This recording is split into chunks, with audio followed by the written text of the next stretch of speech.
made well. Amen. Amen. That's our message this morning.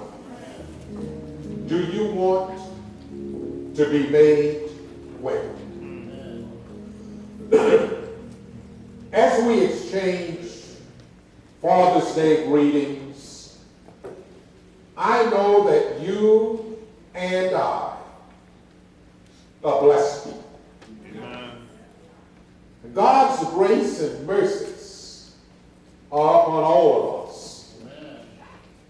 And by God's grace, I have the divine honor to be a father, to be a grandfather, and to be a father figure. The feeling of great joy and happiness I have does not grant me rest nor peace. For I know many of my brothers are hurting, and I must extend a strong right hand to each one of them.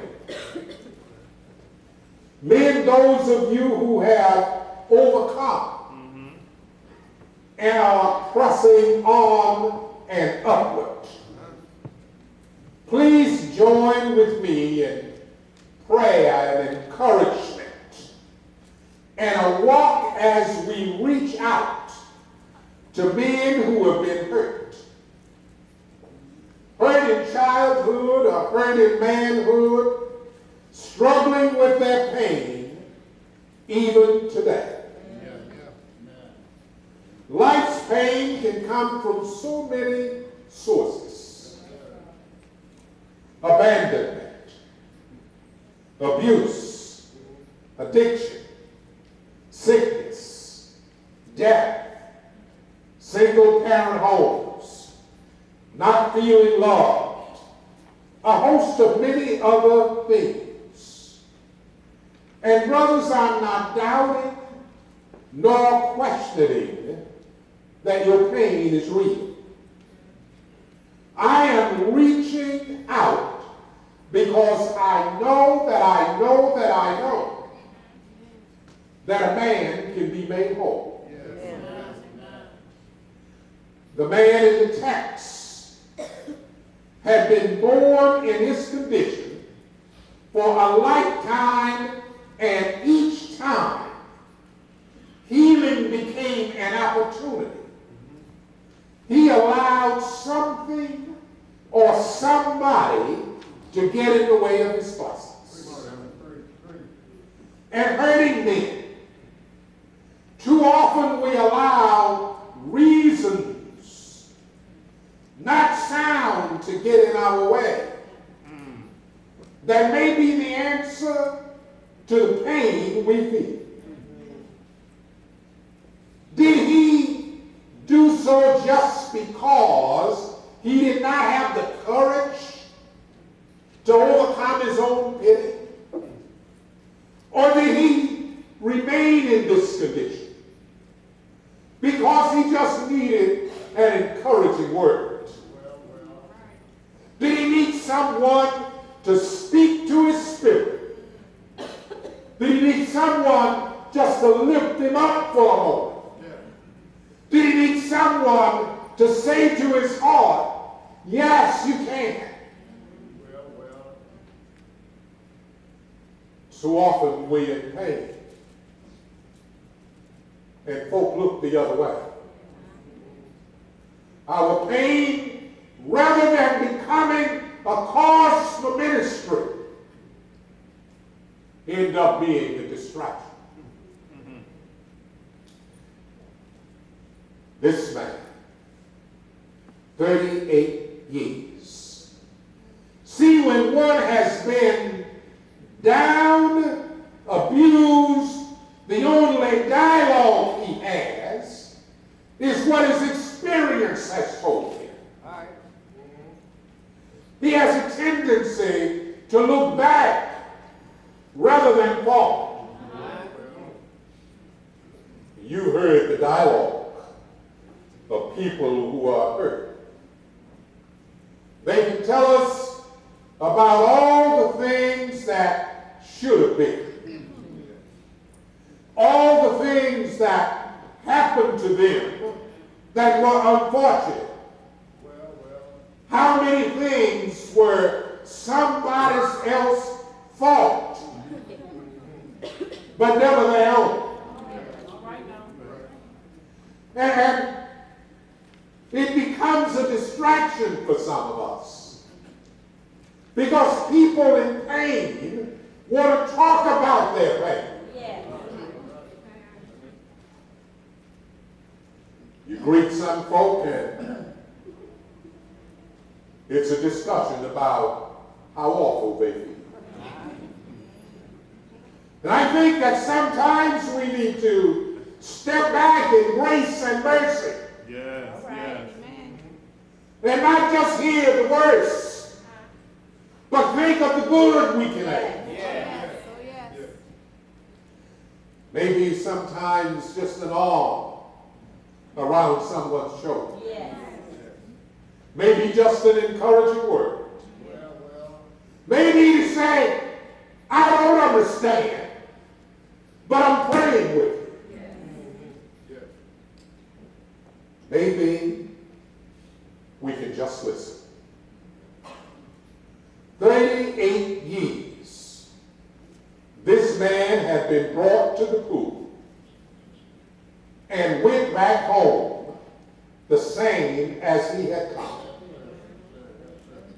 Each time the angel was there, each time others were healed. Why not him? Let me share with you from a paper published by the Reverend Richard T. Nolan, who is an Episcopalian minister and a biomedical ethicist. And Reverend Nolan, in his published paper, tell a story about a family of colleagues. And that one evening, he sat at home watching the evening news and flashed across the scene was a terrible accident on a Connecticut interstate highway.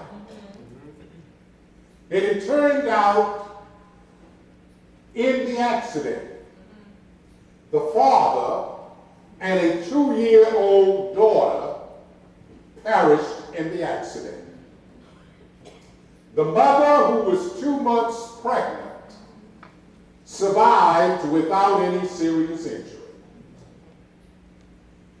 That family were colleagues of Reverend Nolan. And he goes on to tell in his story that the surviving wife carrying the unborn child was devastated. She was lost in her lostness and in her grief.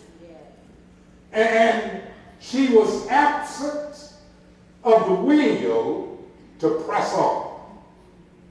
An incident in life had broken her.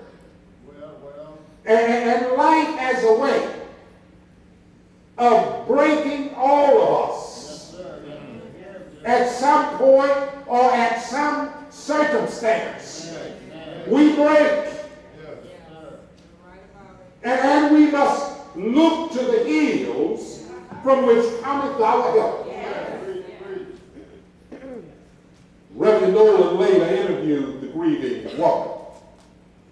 And he asked her the question, did you ever recall a time when life again seemed to have possibilities other than overwhelming sense of embittered gloom?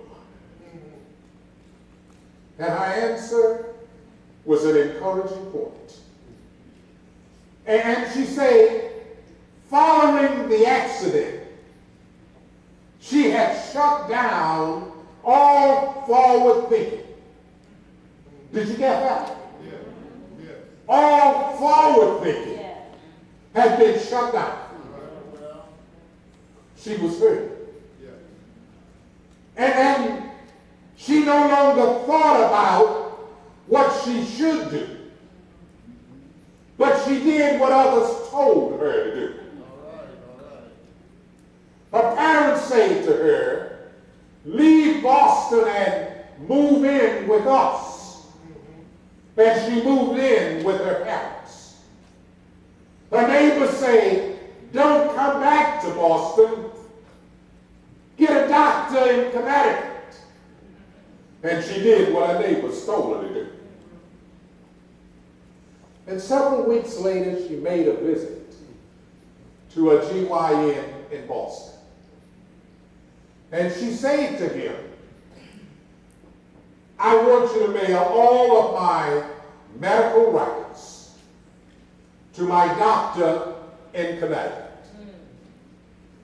And he said to her, I will mail a copy of your records to your doctor in Connecticut. In the event you should choose to return to Boston, your records will be here. She, this down and out woman, left the doctor's office that day with 3 words ringing in her head. If you choose. If you choose. 3 simple words began to change her life. She suddenly realized, I have an unborn child. I have a life before me. I yet have a responsibility. And she began reading. She began asking questions of anyone who had ever overcome being broken in life. And she concluded that the victory wasn't so much overcoming the circumstance, but it's overcoming oneself. There are some things we don't overcome. We learn to live with them. We learn to manage them. My mother's been dead 40 years. I can see her right now. I don't overcome that. I learned how to live with it. But 6 months after her death,